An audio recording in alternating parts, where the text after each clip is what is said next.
Welcome back to the Black Letter Podcast. We set out to create an entertaining and exciting podcast about law and business, and I think we've done it. Black Letter, the name, comes from the Gothic typeset that was originally used in the Gutenberg press. Over time, Black Letter became the only font that English law books were printed in. Everything else was printed in regular type. It made it harder for kind of the common person to understand what the English law book said. Black Letter came to represent something that was law, that was set in stone, that was sort of old and a well-settled fundamental principle of law. We're here to demystify Black Letter law. We're here to demystify things that happen in business and law and where those two meet. And I hope you have fun listening.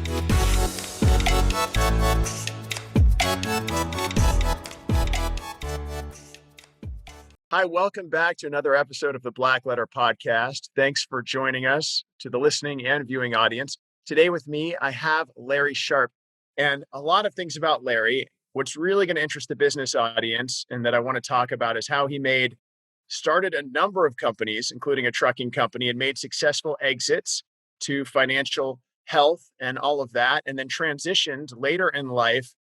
He's now a politician, and we'll touch on that. We're not a political show, but we certainly have to let Larry have a plug for what he does.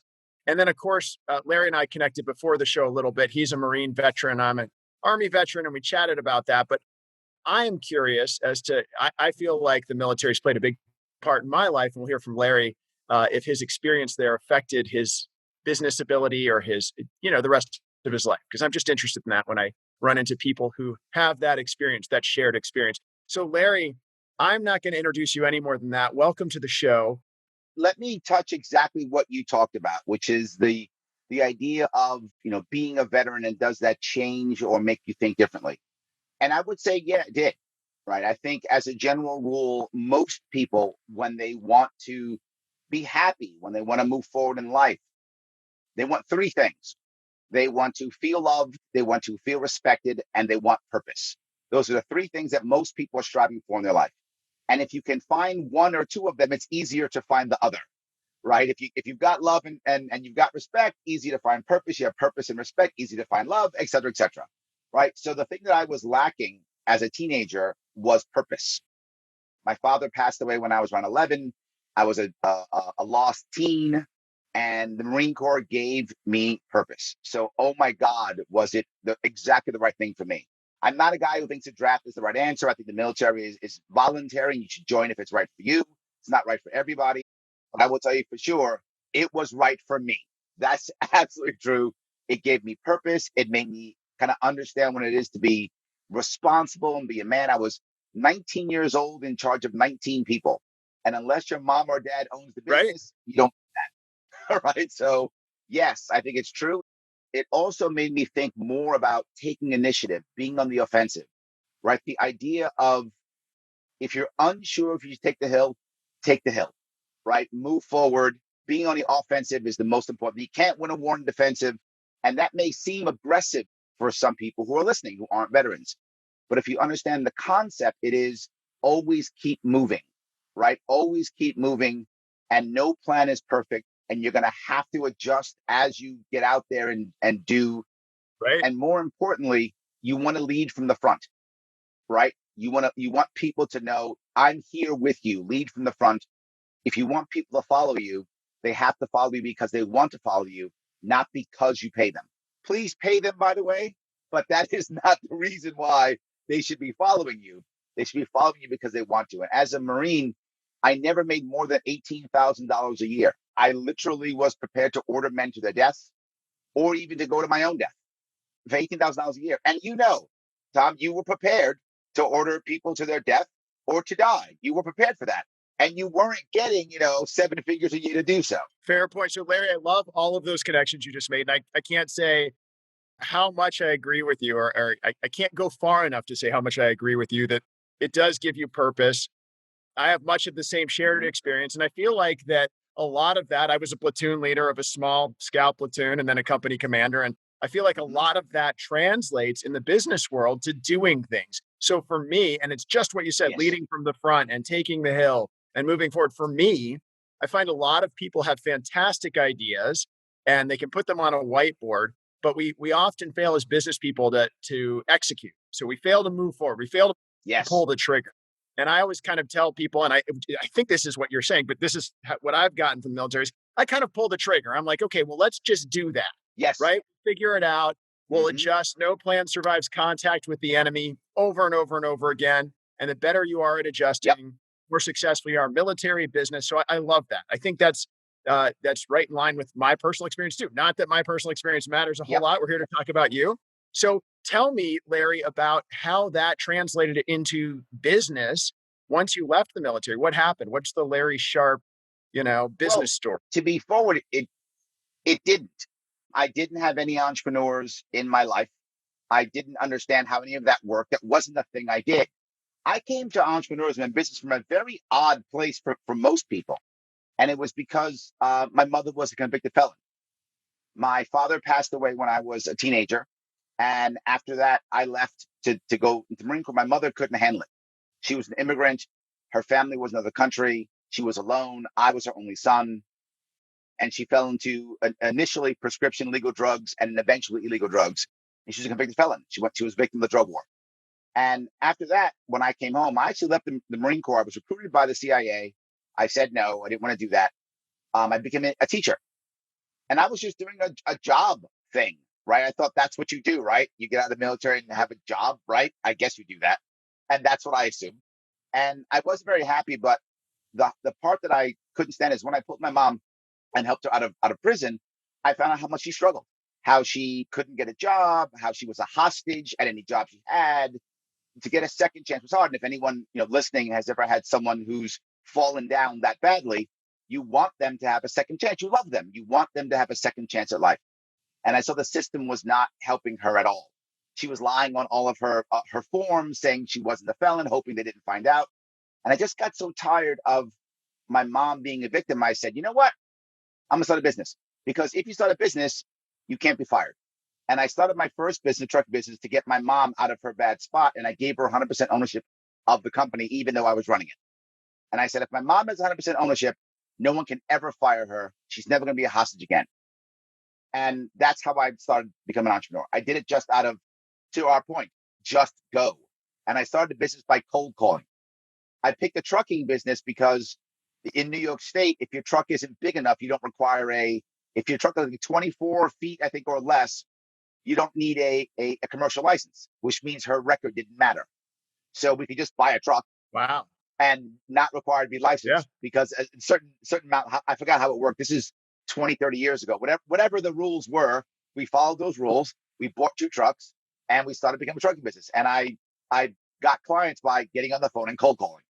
Any place on the East Coast, I was literally saying we would get up and pick stuff up and do it now, right? It wasn't the idea of have a deal with us and have a multi. No, it was there. I followed that model, by the way, throughout most of my career, being the easiest to do business with. That was the model that we did. And again, I didn't do it because I was super smart or savvy. I wish I was that smart to figure that out. It was basically, how do I get someone to not look us up? That was basically the issue. How do I get someone to not look us up? Okay, I'll make doing business with you so easy that you just can't say no. That was my entire business model. So I called them up and say, we'll come now. Like now. We'll pick it up and we'll do it and you can bill us later. I mean, it was literally like that. And did we get burned a couple of Wow. times? Yeah, we did. It's not a perfect business model. But when you're in that spot, you've got to move forward. So you move forward. And what happened is it became a successful business. I left the business because I didn't want to do it. So I did it for my mother. My mother and my then stepfather, she remarried at the time. They ran the business until they retired. And I just left. But that's how I began to become an entrepreneur. But the thing that I got is, once I had that, I then went and got a job. I was actually selling. I was a sales rep for many years. And I became a sales rep because I knew I could do it well, because I was cold calling. Like, Right. I learned that I could do it, right, from cold calling, which for those of you who sell, that's the hardest form, most Oh, challenging form of, of, awful. of selling. Were you in New York City cold calling people? I was actually, at that point, I was in Long Island. I cold called for MetLife life insurance on the weekends, part time, outside of my job to make extra money in Yep. Manhattan, Long Island, the five boroughs. It was the most awful. I learned more swear Yes. words from people who got calls on Saturday mornings. But yeah, it's a tough Absolutely. job. People, I don't know if anyone does that Yeah. anymore. I still teach it. It can be done, right? All depends. It is Yeah, challenging, but it can be done. Once I had the bug of being an entrepreneur, I didn't want to work for anybody anymore. So eventually I kept getting angry at every job I had until I realized I should start the business. One of the things I think everyone should be thinking about is what is the outcome that you want, right? While I want to be moving, I always want to be moving in the right direction, right? So what is the outcome that I want? I want my mom to not be a hostage. Okay, let's start moving towards that, right? I want to be happy in my business life. Let's start moving towards that. What I tell people often when they say about, I want to leave my job, I want to change this, I say, I don't want you to run away from anything. I want you to run towards something. If you're running away from gotcha. something, you're very apt to make a bad decision. But if you're running towards something, you're much more apt to make the right decision. I mean, you may screw up no matter what, and you might get lucky and make the good decision. I mean, who knows? But we got to put the odds in our favor. If I'm like, I hate my job, what's next? And I just grab the next thing, I'm probably going to go from bad job to bad job to bad job. And I'm going to break my resume at one point, and I'm going to be 50 something and unemployable. That's what I don't want to happen. But if I'm instead saying, I want to move towards something, now I'm going to be moving in the right direction. If I make an error, I'm probably failing forward versus failing backward. So you always want to be moving towards something. Is that trademarked Yes, already? Can we save that for you? Fail forward. I think that's a. all yours. I'm not going to take it from you. I want to attribute it to you. I like that as your first thing. Move forward, fail forward. I guess succeed forward, Yes, move forward. What happened after being a sales rep? How did you start your, I guess, your next business? yes. My next business actually was a distribution company, and it was heavily based on sales. And I always say my second business was my MBA. Right, that's where I got my MBA because that's when I learned how to run a business. I knew how to sell. And starting my mom's company was just me selling and driving a truck. I wasn't really running a business. Right. All the back end stuff, believe it or not, my mom was doing because she had had experience in admin in the past. So she actually figured out how to run the business. I didn't. I was driving, dispatching here or there, and cold calling every day. That's what I did. So my first business I really built only because of sheer willpower. It was just me forcing myself through, pushing through, and getting enough clients to where even though we failed, I had enough clients, it didn't matter. Revenue and profit tends to be a panacea. So I just kept putting so much money to the system that it didn't matter that the system was garbage. It was irrelevant. It was so much money that went through it. And I didn't know that. Right. I thought that's all you had to do. So when I then went to my second business, which was a distribution company, I was basically selling into franchise GNCs and health food stores and other stores, selling products from Canada and other places, but they had no sales force. That was my business model. I followed what I knew. I could cold call. I was good at that. I could sell. Let me do that. But what I didn't understand was things like pricing, contract work, time management, all those things, you know, vendor selection. I didn't know how to do any of these things. So the business actually, I was making sales, but my process was so broken, I couldn't understand the end of 2 months. Why do I have no money? Like I'm making sales. This is impossible. How can I have no money? I'm making sales. And then as I began to go through and figure things out, I realized how much time I had to spend running my business and not just selling. And that was very hard for me. I didn't want to accept that. I didn't like it. It was a slap to my face because I thought I could do this. It's just business is just selling, you idiots. It's just selling. Obviously, it's a whole lot more than just selling. But I didn't get that. And I learned it the hard way. By the time I figured it out, I mean, people ask, how much money did you make in the first year? I don't know. I probably could have been working at McDonald's that made more, but I was busy. And I was like, I'm busy. I think there was a part of me that was still in what I call the employee mindset, meaning that the employee mindset Okay. says, if I work, I get paid. So, boss, I was here for 8 hours. Give me money. That makes total sense. You're being paid for your time. But when you're an entrepreneur, it doesn't matter how hard you work. It's irrelevant how much you work. If you don't close deals, if they're not for the right price, you don't make money, period. And if you can massively close deals by working an hour a day, you'll make a ton of money. It doesn't matter. How can you close deals? Is that 1 hour a day or 25 hours a day? It doesn't matter. And that's where I had to learn that idea Right. that it's about being effective and efficient, not just showing up. Doing the hard work, while is important, simply isn't enough as an entrepreneur. You've got to be effective and you've got to be efficient. It isn't just hard work anymore. And I learned that the hard way. By the time Gotcha. I'd fixed it, and I did, I fixed it by the second year, but I had so much negative emotion, I didn't do it anymore.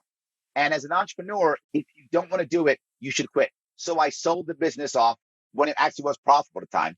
And here's the thing for you lawyers out there, you're going to cringe, but I'm telling you what I did just so you understand my mindset. This is not advice at all. I sold my business and the guy didn't have the money that I wanted. So I told him, can you give me, a check every month for 6 months? Can we divvy the number up by six and give me a check every month for 6 months? He said, yeah. I did it on a handshake. That's not a good idea, but I did it on a handshake because I Horrible just idea. didn't. Horrible It's a idea. terrible idea. All the listeners, Yes, don't do don't what do that. Larry did. Don't do it. No. Don't do that. I'm just showing where my mindset was. I was so ready to dump the business, and I didn't want to get up anymore in the morning and do it anymore. I was ready to, and I got to tell you, he actually gave me a check every month for 6 months. It actually worked out perfectly. 10%, Larry. That was the 10%. The other 90% of people don't get the fourth Yes, check or the second check. absolutely. Yes, 100%. So again, not advice, just telling you what my head was. I Yeah. didn't care. And people ask me, what if he didn't pay you? Would you have gone after him? And I said, probably not. I wanted to get out of it. I was in a headspace that was terrible. I didn't want to be there. And I found myself not wanting to get up in the morning, not wanting to go on the offensive anymore. And when you're at that point, you just had to leave. So to me, it sounded like the biggest challenge you ran into is that you ended up being your own employee. And you can't leverage, you Yes, can't scale if you're your own employee. You get in your own way. You can do the work, but you can't have a business. You're just a guy working. And if you're also having the business, it absolutely. doesn't work. That's what it sounds like. Yes, you're right. And the problem is the first business I had was just me and my family. Right. So I didn't know how to move outside of that. I didn't learn that, right? And before that, I had no experience in business at all. Right? Right. I was a Marine and a teacher. I had no idea how this stuff worked. So then I had a family business, which was basically me and my family. That's a business, but I'm not dealing with an employees. That's not what I'm doing. And my job was just to sell and drive. So Gotcha. I was the catalyst to start the business. The second business was an actual business. And I should have been hiring better. I should have been having vendors, and I just didn't know, and I wasn't good at it. And by the time I figured it out, and again, the proof that I had figured it out is that I got all six checks. Right, I had Right. a business model that someone was happy to buy and then make money on, so he actually paid me every single time. So I had built something after 2 years, but if I had known better, I could have built it in 3 months. It took me 2 years because I was learning everything the hard way. When I sold it, did I make any money in 2 years? Maybe, but not much, right? I kind of say that was my MBA. So I got an MBA cheap. That's what I'll say. Right? That's all I'm saying. I got an MBA cheap. And you So did it in about the same amount of time as a full-time MBA. So, and you didn't pay for yes, it. there we go. So Yes, upside there. So we had lesson one was always move forward. This business, what's lesson two from this second business, this self-employment business model? is to understand that in today's world, whether you are an entrepreneur or not, actually doesn't matter in this case. You have to start having an entrepreneurial mindset. An entrepreneurial mindset is Okay. you have to feel like you own your job, whether it's your job or not. You've got to feel like you're an owner in your organization, whether you own it or not. This is a mindset, right? Now, I hope everyone has equity in their companies. That's awesome. I hope you do. But in reality, many people don't. But you've got to have that mindset. You've got to have the mindset of it doesn't matter how hard I work. Not that you shouldn't work hard, but what matters is the results at the end of it. As you start moving up in life, in business, and leadership, you cannot only be responsible for the accuracy of your communication. You have to be responsible also for the results of your communication. And for three fields that I work in now, my current Right. job that I work in, is I deal with three fields mostly, and that is tech, law, finance. And those three, because the general rule, those three fields, you are, given accolades, you're given, promotions, particularly when you're junior, particularly in that case, because of your technical skill. You're good at what you do. right? You're good at what you do, so you get promoted. And then all of a sudden they go, now you're a supervisor or a manager or whatever. You're now leading people. And you go, what's that? You literally don't know what that is. And you confuse leadership with management. Management is relatively easy. Management is processes, and resources. Computers do that well and often better than humans anyway. So that's going out the window. The most important thing is leadership. And leadership in a post-industrial world is not, can I get Thomas to work harder? No, I don't need Thomas's arms and legs anywhere near as much as I used to. I need them, but not that much. What I need is his brain. I need his initiative. I need his ability to change and adapt. I need his communication skills. I need all those things. I need his experience and his knowledge and his credentials to all come together when I need them. I don't need him to sit in his resume. I need him to be in my boardroom. I need that. And to do that, that's communication, which means being good at what you do is no longer enough.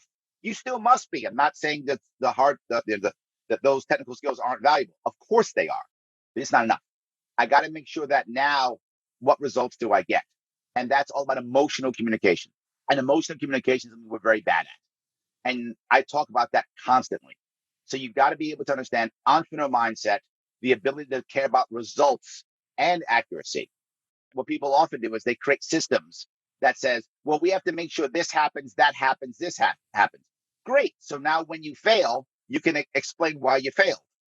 I'd rather not fail. So I don't want to cover my derriere. I want to have success. And that means if you have no ownership in the job you're doing, Tom, and you see that we're making an error and failing, you go, whatever, it's Larry's plan. Guess we're going to fail. And you keep marching. I don't want that. I want you to go, Larry, it's not working. This is wrong. Things have changed. This is failing. We got to change and shift and adjust.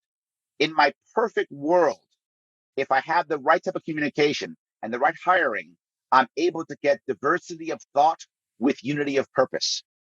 And the goal of the leader is to ensure I have unity, not unity of what we're physically doing, Okay. but unity of So, you, me, everybody knows where we're going. Let's start going there. And so ownership mindset, I think, is the number two thing. right.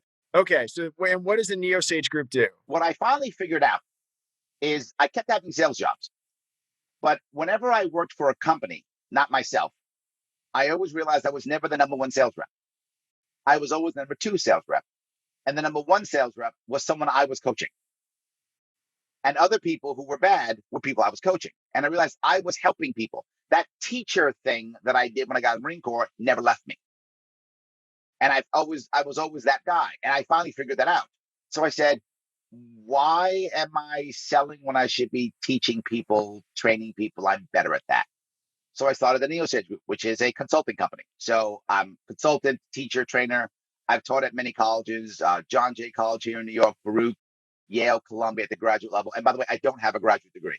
My bachelor's degree is in anthropology. So I did some teaching, consulting, and believe it or not, I was actually an officer in a public company twice for a short period of time, temporary. And I did it. And this follows my method. I made it so easy that they couldn't say no. Now, if you know how this often works, and again, I'm not advising this unless you're in a consulting world like me, then I am advising this. What I wanted to do is I wanted to make sure that when I was teaching and consulting and training people, that I actually had the experience and not just the academics or whatever the case may be. So when I saw companies that were in trouble, I literally went to the leaders who knew me from other things and say, hey, you've just lost one of your heavy hitters.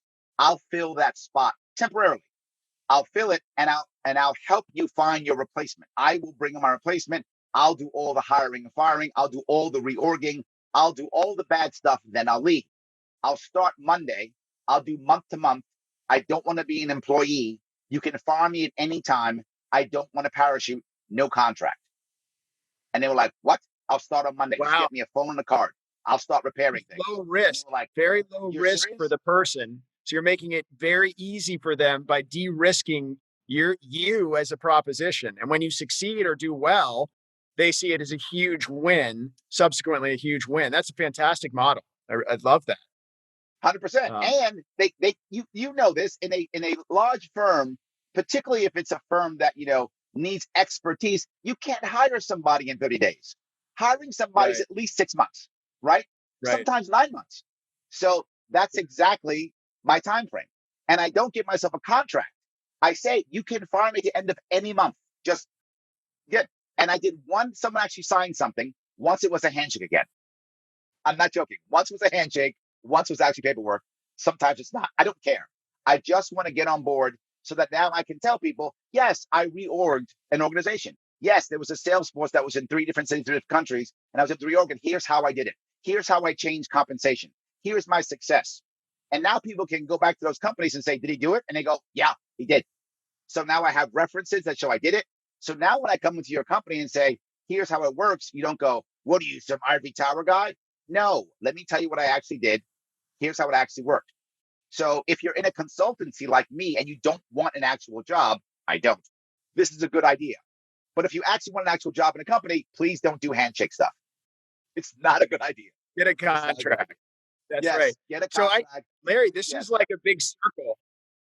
You started here with your trucking company and you were successful launching out of something into something you'd never done before by making I don't want to steal from Staples, the easy button, the big, just here it yes, is. It's super easy. That's how you were employable. That's right. And then your current what you do now or your advisory thing is the same thing. You're making it so easy for people to access you and try you yeah, out and give you money. It yes, leads to success. So what sharp way? What is this fourth iteration? yeah, I guess you're in parallel with your third Larry Sharp version. But yeah. what's the fourth sharp? Yeah, I mean, I still do the Neo Sage. I still do it. But the funny part is because of me running for office using the Sharp way, I no longer have to market anymore. People just come to me, which is amazing. Literally, this became not on purpose. Again, I wish I was so smart that I had thought of it up front. Maybe I did it instinctively, perhaps. But this has become a marketing arm for me. And so now Yeah. I don't have to market anymore, which is great. But no, I ran for office in 2018 because I was unhappy with how bad my state, New York, was treating me and business owners and businesses in general. So I was considering packing up and leaving. And I was going to go to North Carolina outside of Charlotte. I need a big city for what I do, right? I can't be in a Right. small town. And Charlotte is a big city. Compared to New York City, there are very few cities that can match. But I'm saying Right. relatively. Absolutely, yes. So it was big enough, and it's a hub, and it has large corporate headquarters, which is what I need. Right, that's where make most of my businesses in that world. So I was going to move there, and it was so much nicer and better and cheaper. I got angry, so I thought, why do I have to leave my state? Why do I have to leave my city where I'm born? I'm born in New York City, where I'm born, where I live, where my family and friends are. Why do I have to move? Why does my state suck? And I said, you know what? I'm going to do something. I'm going to go on the offensive. And I ran for office. And I ran as a libertarian, third party, because there's no way you can run as a major party in New York State and have any chance of any impact whatsoever. It just Right. doesn't work. And I lean libertarian anyway. So that's where I am politically anyway. So you can see as I have Edward Snowden on my on my wall. So clearly I lean libertarian. So that's clear. I know. All your lawyers are like, what? How can you like that guy? I know. I know. Clearly I'm the rebel. So that's where I lean. So I ran, and for a third party, I did very well for a third party, but I didn't do well overall. I only got 2% of the vote, but it was far more than anyone in the third party in my party had ever gotten. I gained ballot access. I raised $500,000. And again, for a third party, that's a lot of money. For the Democrats, Republicans, that's whatever. The Republican raised 4 million, Democrat raised 12 million. So me and my half million is nothing, but it's all relative. But this goes to my third thing, which I would tell you, which is always, whenever possible, be a big fish in a small pond. And that's how I've gained success. I always want to be big fish, small pond.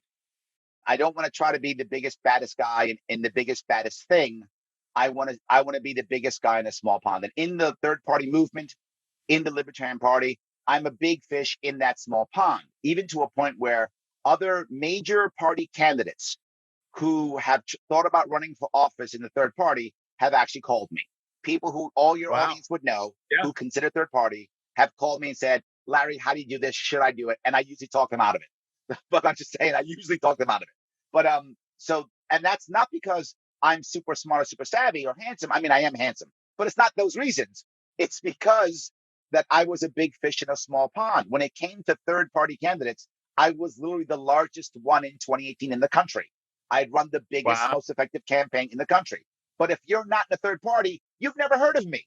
But if you are in that pond, you know who I am. And that's my point. I So become the go to guy in that world. So when business owners are starting a business, I always tell people, I know people say, well, I can help everybody. I know you can. Don't try.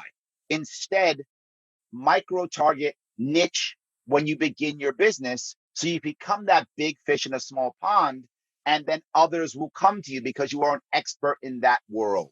you've given me so many things. Like, I said three things. I feel like there are 50 things that and I know this is part of what you do is at Neosage. If you can give me kind of the three major things, just because our minds, that whole Greek rhetoric thing, our minds work in Yep. threes and fives, or five things, I guess. But the things that we could take away so that when I do my highlight reel at the end of this season, we're like, and we go through the three things of Larry Sharpe, like what do we remember about Larry Sharpe and what he says? Those things. Because literally, you've given me so many things: the easy button, the mentorship, the entrepreneurial mindset, the flexibility, this big fish in a small pond. Which of these are the altar that we go to as business people? There's three. I'll give you the three. Number one is Okay. always move towards something. Move forward, right? Move forward, Okay. always move towards something. Number one.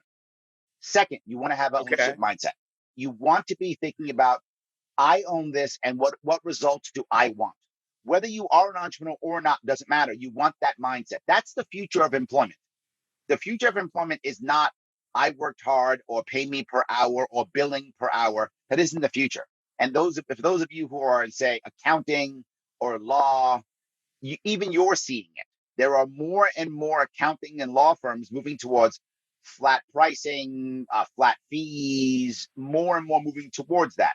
The hour billing is slowly moving away. It's about, do I get the results? You're finding packages starting to seep into those worlds more and more. Yep. Monthly fees, things like that, retainers, that type of thing is seeping more and more into the world, and it's not going to stop. It's a trend that's going to continue. So you want to start thinking about, how much value am I bringing? I own this. What are the results? That's number two. And number three, always try to be a big fish in a small pond. And then eventually you can be a big fish in a big pond. But always begin with big fish, small pond. I don't care if it's a puddle. Be the biggest fish in the puddle. And eventually you move to a pond and a lake and maybe one day the ocean. So it's forward, moving forward. O, the ownership. B, the big fish in a small pond. So it's FOB, forward operating base. But those are the three things. Always have ownership in your business, even the ownership mindset, and then big fish, small pond. I think that's a fantastic set of three. So tell me your story, and then let's close out with any kind of closing thoughts you have for the good of the public. Yep. I remember a story about princes in Europe. Okay. Princes and lords and barons in Europe are very small areas, like small, some small Germanic, fiefdom someplace. And people would tease that person, oh, you're a prince of this small place, whatever. I'm the king of this or I'm the king of that. And the guy's like, yeah, I'm only the prince of some small place, but I'm a prince. And that's all that matters. He's a prince. Right. He's part of them, right? He's part of them. He's in networking with the big boys, even though he's small. But if he was a prince in, say, France, he doesn't even get to go to the meeting because there's so many lords and Yeah. barons and people in You're France. right. He's a prince. He can't even go to the meeting. But he's a prince of some small town. He's still in the meeting. So you want to be big fish, small pond, and then you can move forward from there. If you look in today's world more than anything, it's going to make a lot of people crazy when I say it. Social proof is the number one thing in today's world that grants you success. Many things do. It's not that or nothing. And you can get around not having social proof, but you got to work a whole lot harder. And the example I'll give is Kim Kardashian actually made criminal justice reform in America. Kim Kardashian. Why? Because she's the best lawyer in the world? Of course not. Because she's popular. That popularity mattered. Her social proof mattered. Am I saying we all have to be, I don't know, reality TV stars? No. But our last president was. So is Yep. social proof God is forbid that all of us are reality TV stars, though. Come on, that would be horrible. but That's I ultimate agree. But what dystopia. 100%. All I'm saying is social proof does matter, right? The idea that other people Yeah. say No, you are totally. good does matter. The fact that people know you Yeah. does matter. These things matter. And for someone who tends Yeah. to be technical skills, finance, law, tech, these three groups tend to only be concerned with look at the work I've done. I do good work. Look at the work Yeah. I've done. I do good work. While that matters, I don't want to discount that. Of course, that matters. What I'm saying is you also want to add some type of social proof, which doesn't necessarily mean reality TV show. I'm out using that because everyone knows that. But that might be just being on LinkedIn with lots of people who know you. That might be once in a while doing a spot on a local TV show or on a podcast like yours. It might mean any of those things. But other people knowing you, Right. other people hearing of you has more value than most technicians think.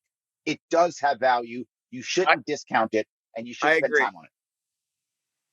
Unequivocally. And lawyers are very challenged in that field, connecting with people. And they do tend to look at work product more. And I've said this over and over, Larry, you're preaching to the choir that we can hire fantastic legal technicians, but finding that lawyer who can connect with people, that's 1 in 100, maybe 1 in 200 Yep. lawyers that has the ability to say, wow, I really like it and I connect with people. Same with accountants.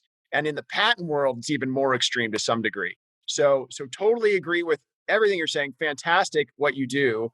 Neo Sage, Larry's company. And then, of course, I'm sure Larry's going to run again at some point. So if you're in New York State, I will say vote for Larry because that's why what Thank you. Larry would like to hear. I don't know that we can break out of the two-party system in your district, but I, who knows? Maybe But someday.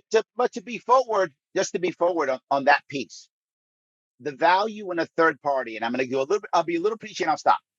The value in Sure. a third party is a third party. And the one reason why I'm libertarian is libertarian value is you can be as liberal or as conservative as you want to be. Just don't force your views on others. That's who we are. That's who we want to be. And while we may not win, I'm not saying we can win, but if we can get that message out, if we can get 10, 15, 20% to where the media pays attention to us and we get Right. that message out, there's a chance at healing our country. Yeah. Otherwise, we're just going deeper and deeper into pain. I want a mediator, and I think a third party is a mediator that can actually make things better, that can actually Yeah. give us a chance to heal. And I think a third party is the answer. So if you think, particularly, let's say, for example, you're in a district where you know it's a red district or a blue district, you know the Republican or Democrat's going to win. Why wouldn't you vote third party? You know who's going to win already. Vote third party to give us a oomph so that people will pay attention to us and we can I help like heal it. this party. Yeah, fantastic. George Washington said it too. He agreed with you. He hated political parties. We shouldn't have them. I guess there's no avoiding it today, but I love the concept, love the talk. Larry, thank you for joining our show. And I'll just repeat the three things entrepreneurs, business people, lawyers that Larry Sharpe, the Sharpe way to take away is moving forward. Remember ownership in your business, in your entrepreneurial dream, and then finally, be a big fish in a small pond. Be known, be connected to people. Thank you so much, Larry, for joining us today. Thank you, listeners, for listening to another episode of the Black Letter Podcast.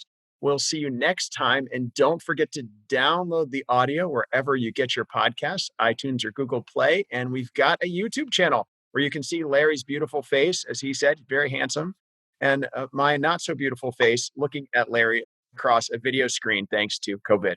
Thanks, guys. See you next time. That's all for today's episode of Black Letter. Thanks again for listening. Join us next time when we talk about more Black Letter issues in creative ways. Make sure you subscribe to the podcast on iTunes and Google Play so you never miss an episode. And to catch us on video, check out our website at blackletterstudios.com.